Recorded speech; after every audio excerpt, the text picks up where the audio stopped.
Judge Robert Turner looked down from his bench at the woman standing before him. Jane Foster wore a simple blouse and jeans, her curly hair pulled back hastily. She didn't look like someone important, just another face in his busy courtroom on this Tuesday morning. "Miss Foster, you were driving 58 in a 35-mile-per-hour zone near Bradford Elementary School. How do you plead?" he asked, barely looking up from his papers. "Guilty, Your Honor," Jane replied softly. "But I was rushing to the hospital because—" "The fine is £350, Judge Turner interrupted. He had heard every excuse possible in his 15 years on the bench. Another case, another fine. The courtroom was packed, and he had 20 more cases to get through before lunch.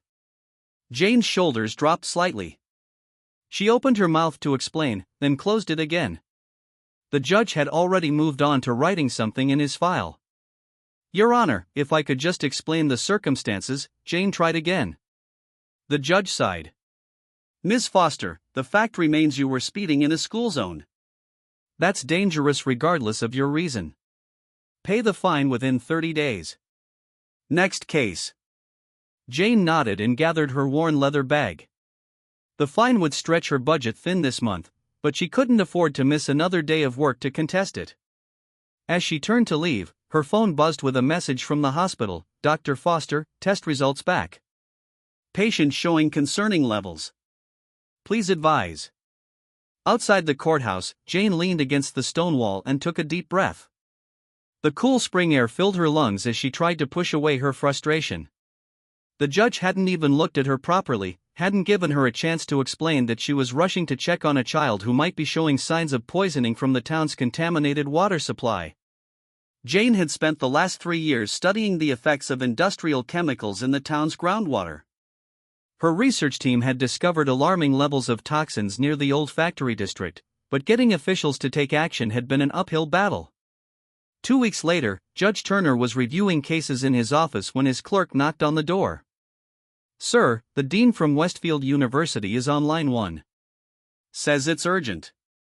Turner frowned. The university rarely contacted the court directly. "Put him through." "Robert," said Dean William Thompson firmly. "We have a situation. Dr. Jane Foster, our lead researcher on the water contamination study, needs to postpone her presentation to the Environmental Agency because of a court appearance. This is the 3rd delay, and we're at risk of losing crucial funding." "Foster?" The name sounded familiar to the judge. "Yes, brilliant scientist. African-British woman, early 40s. She's about to receive major funding for her work on detecting industrial pollutants in water systems. The whole region could benefit from her research." As Dean Thompson continued, Judge Turner suddenly remembered. The speeding ticket. The woman in casual clothes he had barely glanced at before dismissing. That evening, the judge found himself searching Jane's name online. Page after page of achievements appeared. Dr. Jane Foster had degrees from Cambridge and Oxford, 47 published papers, and awards for her groundbreaking work on detecting harmful chemicals in water. One article included a photo of her receiving an award, dressed in a formal gown that made her look completely different from the woman who had stood in his courtroom.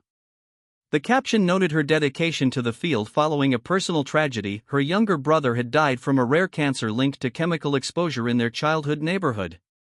The judge felt a knot forming in his stomach. Had he judged her unfairly because of how she looked that day? Because she wasn't wearing expensive clothes or using her title? Had she been rushing to the hospital for something related to her life-saving research? He closed his laptop and sat back in his chair, remembering the determination in her eyes that he had mistaken for defiance. Tomorrow, he decided, he would find out more about Dr. Foster's work. Perhaps there was still time to make things right. The the next day, Judge Turner found himself walking across the university campus. Students rushed past him, carrying books and coffee cups. He felt out of place without his black robes, just a man in a gray suit looking for answers. He located the science building and checked the directory. Dr. Jane Foster's office was on the 3rd floor. As he climbed the stairs, he rehearsed what he might say. An apology? An explanation? He wasn't entirely sure. The door to her office was open. Inside, Jane was bent over a microscope, making notes on a pad beside her. The walls were covered with charts showing water test results from different neighborhoods. A framed photo on her desk showed a young man with her same warm brown eyes and bright smile. Her brother, he guessed. Judge Turner knocked gently on the doorframe. Jane looked up, and recognition flashed across her face. "Judge Turner," she said, surprise clear in her voice. "I didn't expect to see you here." "Dr. Foster," he replied, feeling uncomfortable now that he was actually facing her. "I hope I'm not interrupting important work." Jane set down her pen. "I'm analyzing water samples from the east side of town. We're finding concerning levels of chemical compounds there." The judge stepped into the office. "I owe you an apology. I didn't give you a fair hearing in my courtroom." Jane studied him carefully. "You see dozens of people every day. I didn't expect you to treat my case differently." "That's just it," he admitted. "I should treat everyone with the same respect and attention. I didn't do that with you." Jane gestured to a chair, and he sat down. "I've learned about your research. The dean speaks very highly of your work." "We're at a critical point," Jane explained, warming to her subject. "These water samples show dangerous chemicals are leaking into the groundwater from the old factory site. It's affecting 3 neighborhoods already, including mine," the judge finished. "I live on Elm Street." Jane nodded. "Yes. Your neighborhood shows elevated levels in the most recent tests." She handed him a map with colored markers showing contamination zones. The judge stared at the red circle encompassing his street. "That day in court," he asked slowly, "why were you speeding?" Jane's expression grew serious. "A 10-year-old boy was brought to the hospital with symptoms matching chemical poisoning. I needed to get samples before they gave him medication that might affect the test results." She paused. "He's still in treatment. His family lives just 2 streets from your home." The weight of his dismissive behavior hit Judge Turner hard. While he had been rushing through cases, this woman had been racing to save lives. "Is there anything I can do?" he asked finally. Jane looked surprised at the question. "Actually, yes. The town council is voting next week on funding for further testing. They respect you. If you spoke about the importance of this work." "I'll be there," he promised immediately.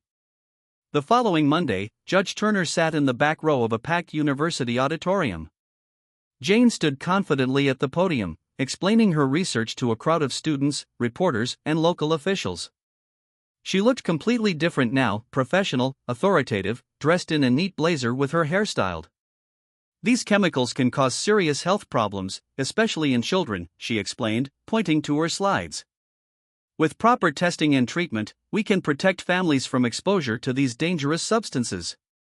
As she finished her presentation, the audience applauded. The judge joined in, impressed by her clear explanation of complex science. As people began asking questions, a man in the front row stood up. "Dr. Foster, isn't it true that your research lacks proper peer review?" he challenged. "Millbrook Industries has their own studies showing the water is perfectly safe." The judge recognized the man, William Parker, lawyer for the factory owners. Jane remained calm as she addressed his question, but the judge could see others in the audience looking doubtful. When the session ended, Judge Turner approached Jane as she gathered her materials. "You did well," he said. "But Parker is influential with the council." Jane sighed. "Millbrook has deep pockets and many friends. Sometimes science isn't enough when politics and money are involved." Judge Turner nodded thoughtfully. "The council meeting is tomorrow. I think I might have an idea that could help. Would you trust me enough to work together on this?" Jane studied his face for a long moment before answering. "I think I would." The the next evening, the town hall was packed with concerned citizens. Jane sat nervously in the front row, reviewing her notes one last time. She had brought water samples, test results, and medical records showing the rising number of unusual illnesses in affected neighborhoods. William Parker from Millbrook Industries sat across the aisle with three other men in expensive suits. They looked confident, occasionally smirking as they whispered to each other. Jane had faced their type before, men who believed money could bury the truth. The mayor called the meeting to order. Tonight we'll hear arguments regarding additional funding for water testing in the eastern neighborhoods. Mr. Parker will speak first, followed by Dr. Foster. Parker approached the podium smoothly. Ladies and gentlemen, Millbrook Industries has been a proud part of this community for 60 years. We employ over 300 local residents and contribute millions to the economy. He displayed colorful charts showing the company's economic impact. Dr. Foster's research makes alarming claims, but our own extensive testing shows the water meets all safety standards. Her findings have not been properly reviewed by independent scientists. He smiled at the council members. Rather than waste taxpayer money on unnecessary testing, we propose creating 30 new jobs with the same funds. Several council members nodded approvingly. Jane's heart sank. How could she compete with promises of new jobs? When it was her turn, Jane spoke clearly about the chemical levels, showing photos of affected children and maps of the spreading contamination. But she could see some council members checking their watches, their minds seemingly already made up. As Jane returned to her seat, the mayor opened the floor for public comments. We have time for 3 speakers. Each gets 3 minutes. Jane hadn't expected Judge Turner to attend, but suddenly there he was, walking confidently to the podium. A buzz went through the crowd. The respected judge rarely spoke at public meetings. Good evening, he began. I've served this community as a judge for 15 years. In my courtroom, I base decisions on evidence, not on who has the most money or the best lawyers. The room grew quiet. The judge looked directly at the council members. 2 weeks ago, I would have sided with Millbrook. Their lawyers are persuasive, their charts impressive. But then I visited Dr. Foster's lab and saw the evidence myself. He paused. I also visited 10-year-old Tommy Wilson in the hospital. Tommy lives 2 streets from my home. His doctors believe his illness comes from chemicals in our water. Judge Turner pulled a small vial from his pocket. This is tap water from my kitchen this morning. Dr. Foster found 3 dangerous chemicals in it at levels 4 times higher than safety standards. He turned to face the crowd. I've always believed I was a fair man who judged based on facts. But when Dr. Foster first appeared in my courtroom for a speeding ticket, I didn't really see her. I saw someone I could dismiss without a second thought. I was wrong. He looked at Jane with genuine respect. Dr. Foster was speeding that day to get to a sick child who might have been poisoned by our water. While I was rushing through my court cases, she was rushing to save lives. The room was completely silent now. Even Parker looked uncomfortable. Tonight, you face a choice between jobs promised by a company with a financial interest in avoiding testing, or the health of our children. As a judge, I would call that an easy decision. He returned to his seat as murmurs filled the room. The mayor called for a vote. Jane held her breath as hands went up. 5-2 in favor of the additional testing. Outside after the meeting, Jane caught up with Judge Turner in the parking lot. Thank you, she said simply. Your words made the difference. I just told the truth, he replied. Something I should have listened to in my courtroom. What happens next? He asked. Jane looked thoughtful. The testing will take about a month. If the results confirm what we already know, Millbrook will be required to clean up the contamination. Will that be enough? The judge asked. It's a start, Jane said. But we need a long-term solution, a center that continuously monitors water quality across the county, not just when there's a crisis. Judge Turner nodded slowly. That would require significant funding and political support. Yes, Jane agreed. More than a university researcher can manage alone. The judge was quiet for a moment. Perhaps not alone. I know people on the Regional Environmental Committee. And judges from neighboring counties. If we worked together. Jane felt a spark of hope. Are you offering to help build something bigger? I think I am, he replied with growing conviction. Sometimes justice needs to extend beyond the courtroom. Over the next 3 months, Jane and Judge Turner worked tirelessly on their plan. They met weekly, sometimes in her lab, sometimes in his chambers. They slowly built a team of supporters, doctors from the hospital, teachers whose students had fallen ill, other judges and lawyers concerned about environmental justice. The expanded testing confirmed Jane's findings. Chemicals from Millbrook Industries had seeped into the groundwater, affecting drinking water in 5 neighborhoods. The company fought back with expensive lawyers, but the evidence was too strong to ignore. One rainy Tuesday afternoon, Jane sat in Judge Turner's office reviewing their proposal for a county-wide water safety center. We need at least £500,000 for equipment, Jane said, circling a number on their budget. And a building, the judge added. Somewhere central, easily accessible. Jane sighed. That's the part one can't solve. The university has no extra space, and renting would eat up our operating budget. Judge Turner leaned back in his chair, thinking. What about the old library on Main Street? The county owns it, but it's been empty since they built the new one.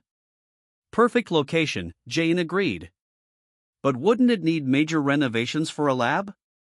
Let me talk to some people, the judge said.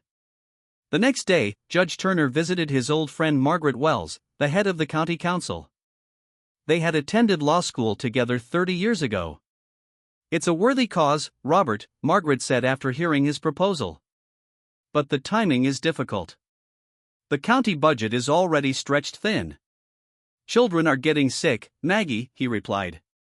Including in your neighborhood. Margaret studied the proposal again. I'll need to convince the other council members. They'll want something in return. Such as? The old library has been empty for 2 years. If we give it to your project, you'll need to offer community education, school programs. Make it serve the public, not just scientists. Judge Turner smiled. I think Dr. Foster would agree to that. A week later, Jane was giving a tour of her lab to a group of council members when her phone rang. It was the hospital. Another child had been admitted with symptoms matching chemical exposure, this time, from a neighborhood they hadn't tested yet. I need to go, she told the group urgently. Judge Turner, who had been explaining the funding plan, saw the worry on her face. What's happened? Possible new case, from the western side of town. We haven't tested there yet. The judge turned to the council members. Would you like to see why this center is so urgently needed? We can continue our tour at the hospital. To Jane's surprise, they agreed. As they drove to the hospital in separate cars, she called ahead to get permission for the visit. At the hospital, Dr. Mark Thompson met them outside the children's ward. The patient is 7-year-old Emily Benton. High fever, skin rash, trouble breathing, similar to our other cases. Where does she live? Jane asked. Willow Street, near the Western Creek. Jane frowned. That's nowhere near the Millbrook plant. The council members listened closely as Jane and Dr. Thompson discussed possible causes. Judge Turner watched their faces change from political interest to genuine concern. Could there be another source of contamination? Asked Councilwoman Patricia Jones. Possibly, Jane admitted. We won't know until we test the water in that area. How soon could you do that? Asked Councilman James Wright. With our current equipment, it would take weeks to process new samples, Jane explained. With a fully equipped center, we could have results in days. The council members exchanged looks. Later, as they left the hospital, Councilwoman Jones pulled Judge Turner aside. Call Margaret tonight. Tell her I'm changing my vote to yes. Jane's is too. 2 days later, the county council voted 7-2 to approve funding for the Water Safety Center and grant use of the old library building. Local businesses, moved by the story of Emily and the other sick children, pledged additional donations for equipment. That evening, Jane and Judge Turner stood outside the old library building as the sun set, turning the brick walls golden. Workers had already begun clearing out the dusty interior. I can hardly believe it's happening, Jane said, looking up at the beautiful old building. You made it happen, the judge replied. Your research, your determination. Jane shook her head. We made it happen. I couldn't have done this alone. Judge Turner smiled. Nor could I. I've spent my career making judgments, but I never really saw the people behind the cases until I met you. Jane looked thoughtful. We still have so much work ahead. Testing the western neighborhoods, setting up the lab, hiring staff. And that's just the beginning, the judge added. Once we identify all contamination sources, the real fight starts. Are you worried? Jane asked. No, he said with surprising certainty. Because this time, we have something stronger than money or political power. We have the truth. The END 6 months later, the Westfield Water Safety Center opened its doors. The old library had been transformed. Clean white lab tables replaced dusty bookshelves. Modern testing equipment filled rooms where people once checked out novels. The grand reading room was now a community education space with exhibits explaining water safety. On opening day, Jane stood nervously at the entrance. She wore a simple blue dress instead of her usual lab coat. Judge Turner stood beside her in a dark suit, looking equally anxious. Do you think people will come? Jane asked, checking her watch again. The judge smiled. Look. Around the corner came a group of families walking toward the center. Jane recognized several parents whose children had fallen ill. Behind them walked teachers from the local schools, doctors from the hospital, and dozens of community members. Some carried homemade signs, "Thank you, Dr. Foster and clean water for all." Among them was little Tommy Wilson, now recovered, walking hand in hand with Emily Benton, the girl whose case had convinced the council. Both children looked healthy again, their smiles bright in the morning sun. The mayor stepped forward to cut the ribbon. Cameras flashed as local newspapers captured the moment. Today marks a new beginning for our community, the mayor announced. This center will protect our children's health for generations to come. Jane stepped up to the microphone. Her hands trembled slightly as she looked out at the crowd. 6 months ago, this was just a dream, she began. Many people told us it couldn't be done. That one researcher and one judge couldn't stand up to powerful interests. She paused, finding Tommy's face in the crowd. But we weren't alone. Every parent who brought their child to be tested, every doctor who reported unusual symptoms, every citizen who demanded answers, you all made this happen. The crowd applauded warmly. Jane continued, her voice growing stronger. This center belongs to all of you. We'll test water samples from any home, free of charge. Our education programs will teach children about protecting our environment. And our research will ensure no company can poison our water without consequences. After the ceremony, visitors toured the new facility. In one room, high school students learned to use simple testing kits they could take home. In another, researchers showed how they tracked contamination patterns across maps of the county. Judge Turner found Jane in a quiet corner, watching everything with pride. You've built something remarkable, he said. Jane shook her head. We built it together. Your testimony against Millbrook made all the difference. The judge nodded, remembering the difficult hearing where he had testified about the contamination in his own neighborhood. His evidence had helped secure a court order requiring Millbrook to pay for cleanup costs. I've been thinking, the judge said carefully. About that day in my courtroom when we first met. The speeding ticket? Jane asked with a small smile. Yes.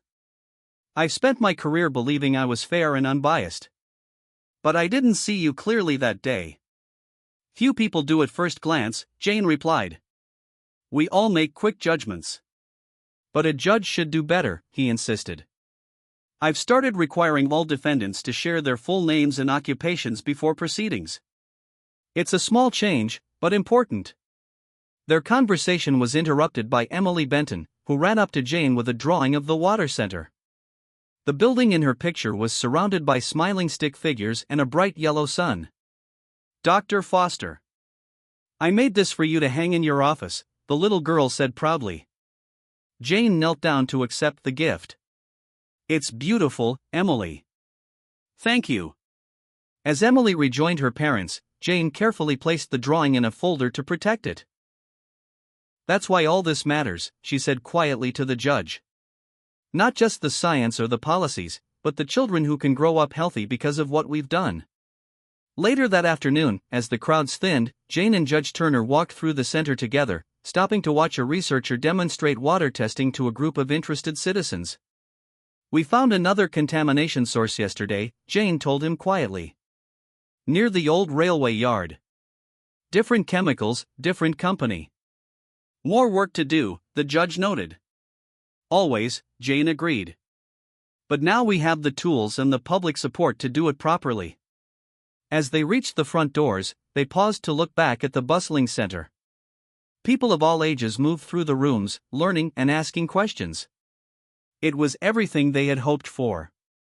You know, Judge Turner said thoughtfully, sometimes the most important judgments aren't made in courtrooms. Jane nodded. And sometimes the most important scientific discoveries aren't made in laboratories. Where then? He asked. Jane smiled, watching Emily showing another child how to use a simple water test kit. In the moments when we choose to really see each other, I think. When we look beyond first impressions and actually listen. Outside, the sun was setting, casting long shadows across the town that was slowly healing, one drop of clean water at a time. The end.